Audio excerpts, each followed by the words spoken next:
Hi, everyone. I'm Laura. I'm the administrator for Special Education Made Easy. Today, we have Michelle with us, and she's here to talk about attention deficit disorder, either with or without hyperactivity. And so I'd like to introduce you. Michelle, how are you today? Hello, how are you guys? Good. Oh, Good. craziness. Yeah. Woohoo. So tell us a little bit about yourself and your experience with ADHD. So my whole process started when I was in 4th grade and was diagnosed with ADHD, along with some other disabilities like obsessive compulsive disorder, major anxiety disorder, and things like that. And then I started talking and doing more research about what it was like to be a person with ADHD. Um, and then I got married and had 3 kids. And my youngest, we were noticing crazy symptoms. So I have 3 kids. The oldest is 17, 15, and 12. The 12-year-old is a girl, and when she was in young fives, we were noticing some crazy things. So we started to look into more for her. Okay. All right. Okay. So can we just have her So, first name? oh, sorry, that's Mackenzie's our youngest. Mackenzie. Okay. Ooh, crud. Where'd it go? I lost you. Sorry. Oh, I've Um, still got you, so you're good. okay. So Mackenzie. Well, I guess I could start with my story. So when I was in college is when I really started to research and when I was going into education. And And you are a there teacher. I am. I don't teach now because of an automobile accident and a brain injury.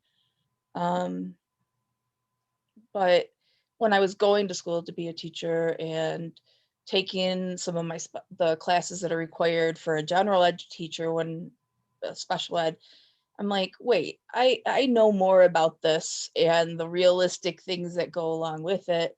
And so I started doing talks at Jackson College in some of the pre-education programs. I spoke at Spring Arbor and just about what it's like to have ADHD, organizational things, behavioral things. And so I've just incorporated those into my teaching and trying to make kids feel more accepted. And then we ended up with a daughter that was absolutely bonkers as a preschooler. She would lay on the floor and spin in circles. And we're like, yeah, something's going on. So we went through the testing process, um, Okay. which was it's a significant process if it's done correctly. Okay. Can you explain just sort of briefly about that? I know it's a big process, but just Yeah, kind of general steps you have to go through. yeah. So a lot of times doctors will just look at a kid and maybe do the inventories about what difficulties they're having and say, oh, they have ADHD. Um, Really, to get a good understanding of the issues that the child is having with ADHD, it's important to see a psychologist or somebody that does ADHD testing. Mm-hmm. Um, so Mackenzie went, and this was when she was in young five, so she was 5 years old, um, and they had her draw pictures and play games. Um, it was a lot through play, um, Mm-hmm. and just interactions with her. There was some testing on a computer, a lot of questions for us, for her teacher at the time, um, and for her doctor, Mm-hmm. her medical doctor. But the therapist always, or the person that did testing always told us, he goes, I can always guess that the kid is going to have ADHD when they're singing in the bathroom because his office was close to the bathroom. Ah, And Mackenzie was singing in the bathroom. singing her little heart out, Oh, huh? singing a little heart out. Yeah. So I am it was hard Hmm. to realize that because it's a hereditary thing, passing this on to my daughter, I felt guilty about it. Um, Okay. but I mean, being diagnosed so young made a huge difference in what she's like, how well she does in school. Okay. Um, when What she step, yeah, what steps did they take once they made that diagnosis? So when she was in preschool, she did not want to learn her letters. She didn't want anything to do with school. Okay. She was more in the social, emotional aspect of things. So she was worried about how other people felt and hurting their feelings and things like that, which I've noticed a lot of ADHD kids are like that because Hmm. they tend to be able to read people for the most part um, pretty well. So they show some extra sensitivities. Yeah, I think Well, and in so. preschool, I mean, really, that's what they're supposed to be learning. And well, I mean, the teachers weren't like, "Oh, she has ADHD, she's crazy."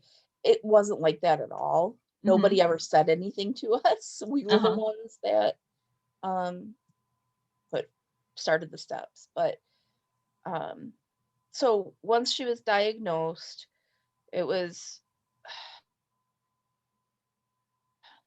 we tried several different medications for her.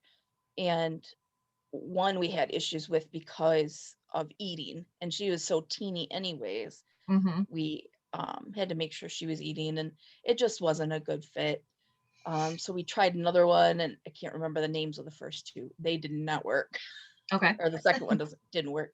And then we went to Folkland, um, which has been working for her since yeah since kindergarten probably is what she Oh, since she's been on it. We've had to up the dose once or twice. Once hmm. she's only on 15 milligrams, so Okay. All right. yeah, But that but was a process, and not every, and you've learned that not every medication works for every student. So no. trying Well, one doesn't mean it's not going to work ever if that one doesn't work. right, and she has medication to help her sleep too. It's not like a sleeping med, it's a blood pressure med. Oh, okay. It's a very, very low dose blood pressure med Hmm. because they don't like to give young kids um, medications that could be potentially addictive. Sure, sure. Yeah, that And makes so sense. her pediatrician gave her um, that this blood pressure med that helps sleep, and it works wonders for her. Okay. Um, but I mean, some positive things about it. Mackenzie, um, she in fifth grade, she was reading at a 12th grade reading level. Oh, that's great. Yeah, she was doing math at an eighth grade level. So it doesn't affect intelligence, and that's what a lot of people don't get. Yeah, yeah. I've seen a lot of kids Um, really oh, shine through when they're finally taking some sort of medication, or I guess finally isn't the right word, but mhm. because it's like they can all of a sudden put things in the right filing cabinets. Yes, yeah, and I mean, her handwriting is atrocious. I mean, ADHD does affect fine motor skills. Hmm. Um, or it can. Most of the Hmm. time it does. But her thought process, her writing, and because she is more creative, um, it's amazing. She does very, very well. She's in sixth grade and she's in advanced classes and doing very well. What is when you say she's creative, what is she like doing creatively? Oh my goodness. She's a big duct tape kid. Oh, so she makes things. Oh, she makes things. Got a little Her engineer on your hand. maybe. She's really good at writing and writing details, um, adding the punctuation, slowing down sometimes is a little hard, but that's normal for sixth graders. Yeah, yeah. Um, but So she does, she writes creatively, has a great imagination, it sounds like. yes, yes. Okay. Okay. Yeah. So All dealing with right. that, it's been really interesting. Sure, sure. So what does her typical day look like right now? Oh man, it's so crazy. Oh, right now is probably not the best example, but She does have to get up earlier. We make sure that she gets everything around the night before, her clothes, and I say clothes. She has several outfits picked out for the week. okay. Because you never know with an ADHD kid how the feel of the clothing is going to affect them that day. So she picks out Oh, several outfits, and then that way, depending on how she feels in the morning, if she needs like a hoodie, sweatshirt, and sweat or leggings or whatever, then she has that option, mhm. and they're out and available. Okay, so some of the one of the coping mechanisms you've come up with and that works for her is preparing the night before. Absolutely, yes. And Okay. sometimes she does it the weekend before. Oh, wow. She Yeah, likes the plan. That helps. yeah. Does she realize that that helps her? Oh, definitely. Yeah, Yeah, good, good. yeah. She's gotten to the point where now she realizes that planning ahead really helps her. Okay. What now, when did that start? Like, you started putting the medication in place when she was pretty young, 5 or 6 years old. And Yep. then, and so were there other, um, strategies that you put in place for her to help her? Did she have any sort of, what kind of support in school did she have? She actually hasn't needed support. Okay. We we kind of took a step back for her, and just to see how things would go. And I mean, we kind of handpicked her teachers for her just because working in the district and knowing the teachers. And Oh, I mean, that does help when you you've been know there, you who they're know going to it. vibe with. Yeah. And what teachers worked for my older two, my daughter and my son, were not necessarily teachers we chose for Mackenzie. Yeah, yeah. Um, just because personality wise and things like Hmm. that. And her craziness. Some people can handle it better than others. Yeah, you've got to have a teacher that's more attuned to the and has more of that tolerance for that kind Hmm. of thing, for sure. Definitely. For sure.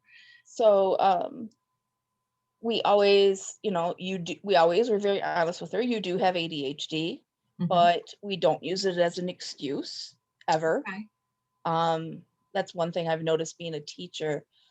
Kids, well, I have ADHD. I'm like, well, so do I. So does my daughter.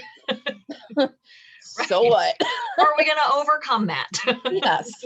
What are we going to do to fix it so we can make good choices? Right. Um, so even as a young kid, we had chore charts for her using pictures and stickers, getting her lunch ready. Even in kindergarten, she made her own lunch. All Okay. our kids did. We never we never made their lunches for them. I mean, So we had you enough. really didn't treat her much differently than you treat your other kids. I mean, Absolutely not. youngest kids are always treated a little differently Yeah, anyway. Every they kid's are. different. She's a little spoiled. It happens. Yeah, but so just by putting those things in place and those expectations in place, she built coping mechanisms very, very early. Um, I mean, when she was younger, she'd have problems like wetting her pants because she would be so into what she was doing and so active that she would forget to go to the bathroom. And my brother, who also has ADHD, was the exact same way. So Okay. it was he would be outside playing and he'd be playing in leaves, and my mom has a picture of him with his arms on his hips and he has a big old wet spot where he peed his pants when he Oh, was like 4. because you just lose track of time Yeah, and it was, maybe it was things. older than that. I think he was older, but yeah, so it's just building those coping mechanisms. She had chores that were age appropriate. She's always had chores that are age appropriate. Right now we're really working with impulsivity. Okay. Impulsivity is a huge, huge issue.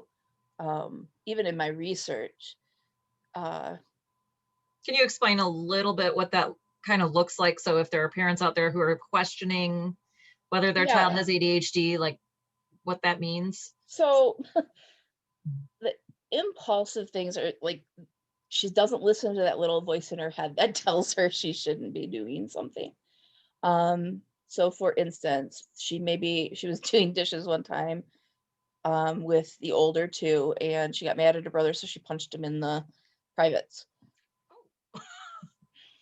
Not She a lot of impulse control then. No, not at all, not at all. Like she feels that she does it type of thing. Right. So more recent example would be on her cell phone. Mhm. Um, she's not supposed to have TikTok. She's not supposed to have Snapchat. We feel that she's too young for those, and we know of issues in the world because of those things, being teachers and Sure. whatever. But she put them on her phone, and why we asked, I mean, we get notifications Yeah. when the kids add stuff.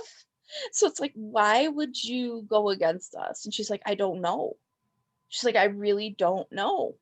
I just Okay. wanted it. And so I did it. I said, so you didn't listen to that voice? No. Oh gosh, what else has she done? There's been some crazy things. Mhm. She'll just do just nasty, mean things just because she's frustrated and they don't understand her too. Yeah, yeah. Well, and now she's in 6th grade, you said, right? Yes. So, and Mackenzie will start going through the puberty and like Oh, she has, starting yeah. all that and the hormones and the, so that, I mean, that alone causes like Mhm. impulse issues. I have a son who's in 7th grade who, Lord help us, but but yeah, that's real. That's very Yeah, real. And then add this attention deficit to it and the impulsivity, and I'm sure it's just a challenge. it is a challenge. But a lot of her impulsivity lately has been around her phone, and we've had to take that and Okay. take away internet and pretty much everything and earn it. Sure. But it's important for those kids to have short-term goals to be able to earn things back when they do make mistakes. Because long term, it just doesn't work Right. if it's too far out. They There need can't to see be the short. end and they're just like, well, forget, I'm done then. Yeah, yeah, they Yeah. do. Forget it. Yeah. The So other how long thing, would how long does Mackenzie need typically before you feel like the lessons learned and she can it, have de- it that trust back?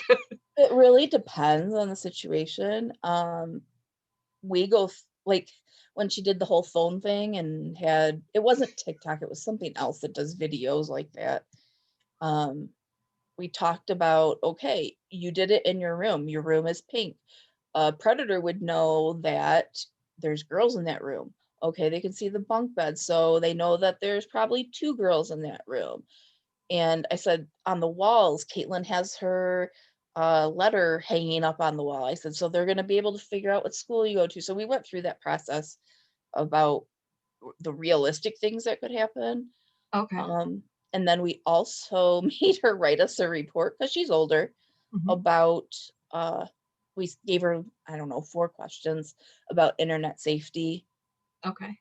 And we had her use her Chromebook because it's very limited on what she can get to research, and we gave her some direction as far as what she should be looking into, um, Well, to bring some realization to her that this is real, this can be dangerous. that's a great idea.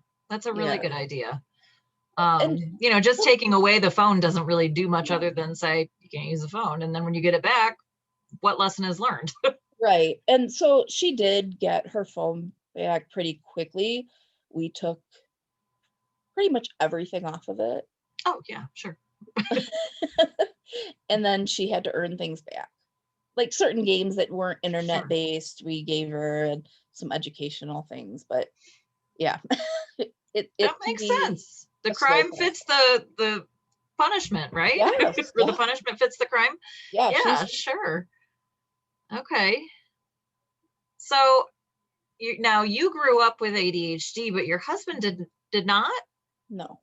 So I'm curious how this affects him and what his thought process is on it all. Well, when we were in school, we were both at Western taking education classes. He Hmm. had a lot of misconceptions about ADHD, and he really didn't believe much in it at the time.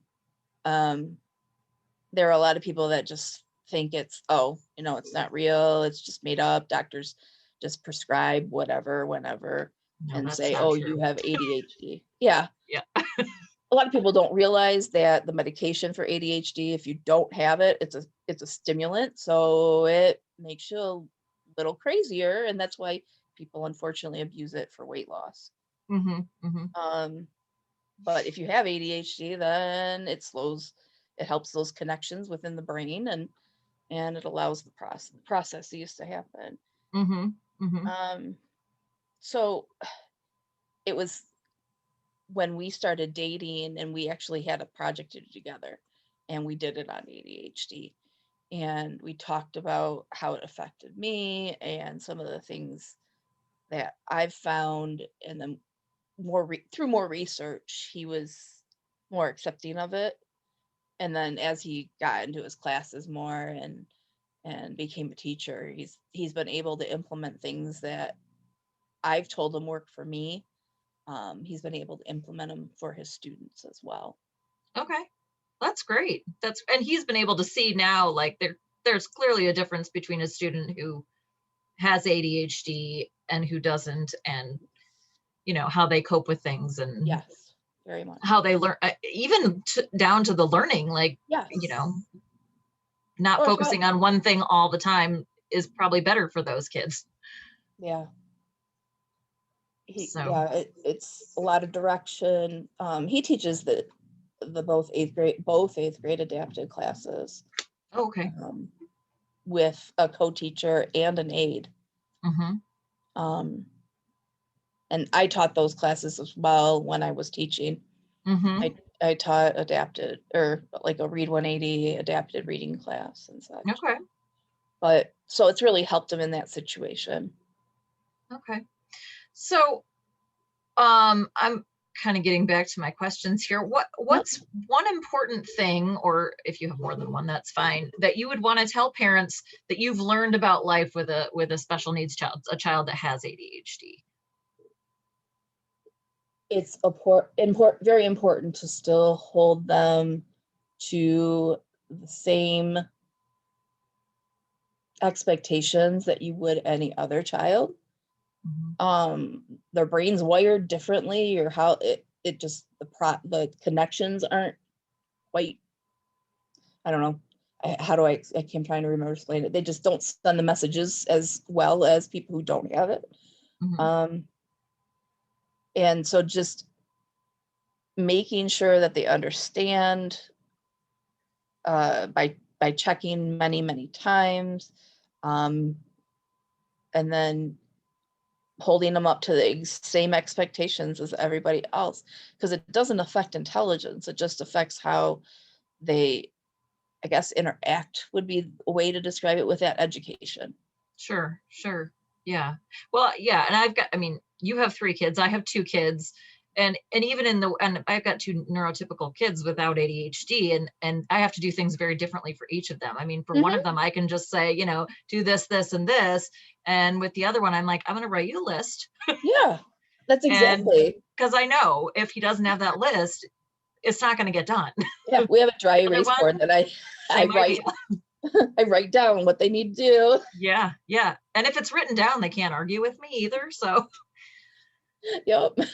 And like, for some kids, you can just look at them and they're like, "Oh, I messed up." Right. That's not just that reminder. Not Mackenzie. Not at all. Yeah. Is there anything else that you'd like to share with the group today about, parenting her, or just your experience, just any other tips that might be useful to people? Yeah, a lot of times what I've noticed is parents try to shove a certain way of learning or a certain organizational strategy down the throats of their older kids, because they tend to be like Pigpen is the way I describe it. Mm-hmm. I call Mackenzie Hector the Collector sometimes. Little Shel Silverstein reference Sure. here, but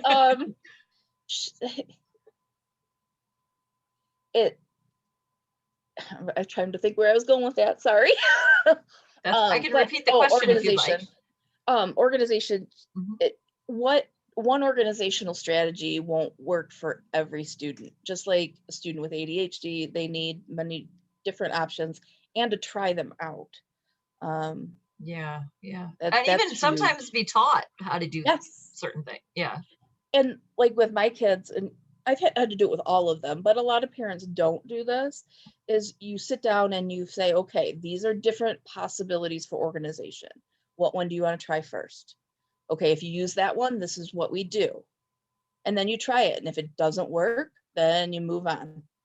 Give Hmm. it a few weeks, what, maybe a month usually is what I've been able to do. And then we move on to the next organizational strategy. Yeah. Find something different, whether it's binders and binders with all the folders in one binder or individual separate matching things for each class. So just different. That to me, that was a huge thing when I was teaching and with my kids. Yeah, that's a great tip. That's a great tip, is not, not demanding that they do it one particular way, but Yeah. offer a variety of ways and have them choose, which, yeah, I think that's great. That's fantastic. Um, so now this isn't on my list, but I wanted to make sure I touch on it because there are a lot of kids right now who are doing virtual learning. And I'm just curious, this is my last question, but how has that challenged Mackenzie, and or has it? It has. She got kind of a little bit behind in her language arts class, but because we've prepped her and taught her what to do, she's like, "Oh, I got behind." And she emailed her teacher without even telling us and got things back up and Yeah, where they needed to be. So she took that responsibility, which is a huge step. yeah, that's fantastic. And yeah, her language arts teacher, she's like, "Mackenzie's a rock star," because she dealt with it herself. Yeah, yeah, that's fantastic. I think, there are a lot of people who look at this pandemic and they're like, "Oh, my kid's falling behind," and da da da da. But here's the thing, like they're learning these life skills that honestly I didn't learn until I was in college. I mean, Yeah, learning how to keep track of everything myself, and time nobody breathing down management. my neck trying to, telling me it's time to do your homework, Mhm. and these kids are just logging on every morning just like they, and doing their thing. So Yeah. well, academically, they may be missing out on a few things, and definitely Mhm. socially, which is sad, but Yes, I think that they're learning some really important life skills right now too that I think so too. will be applied later, that I don't know that a lot of people really recognize it in the moment. Mhm. So, I agree. I yeah. very much so. It's opened my oldest daughter up. She's like, "I am not an online learner." Yeah. She said, "I like classes," and I mean, she has AP Psych and AP Lang and Mhm. classes at Baker, so her s her schedule's crazy, but Mhm. yeah, I don't think that in the long run, it's gonna be as big of a factor that we think it will be. Yeah. I think there are a lot of people making a big deal out of something that is offering a different opportunity. Yeah, It's not taking opportunities away, it's offering a different opportunity. different learning So, experiences. yeah, yeah, which Yeah, is, we grow from that too. So, yeah. well, Michelle, I'm so happy that you were able to join me today. And I'm going to be posting this on the group as soon as I get the recording, and I did a few things I needed to edit out, but earlier before you were Oh, with me. Um, but other than that, this has been so helpful. And is it okay if parents have questions that they just comment or even reach out to you through the group? that's yeah, through the group's great, or through Messenger, through the group or whatever. Okay. There's one thing I wanna recommend. There's a book called, uh, I think it's ADHD in Adolescence. Okay. I'll have to put the title out there when the video's posted, I'll put it underneath. Yeah, that'd be great. The book is it's a little bit older, but it gives stories of other kids who have ADHD as an adolescent, Hmm. and how it's written for the adolescent to read. to help understand the disability, stories on how it affected other kids, Okay. checklists, talks about driving with ADHD, which a lot of people don't talk about. Yeah, It's they really don't huge. consider that. Yeah. No, the impulsivity, there's a higher rate of accidents in kids with ADHD. Really Yeah, interesting. I did a whole Okay. master's paper on that. Sorry. Oh, wow, that's incredible. Yeah. I have a cousin who actually has ADHD and is a helicopter pilot, and I think it's a perfect job for him because he can literally attend to everything all at once. ADHD people can. I don't know how. Yeah, I don't either, I but do I it. think I it's don't know great. how. But yeah, I'll put that on there. And That'd be great. there's one other book that Okay, perfect. Yeah. All right. Well, thank you so much. I appreciate you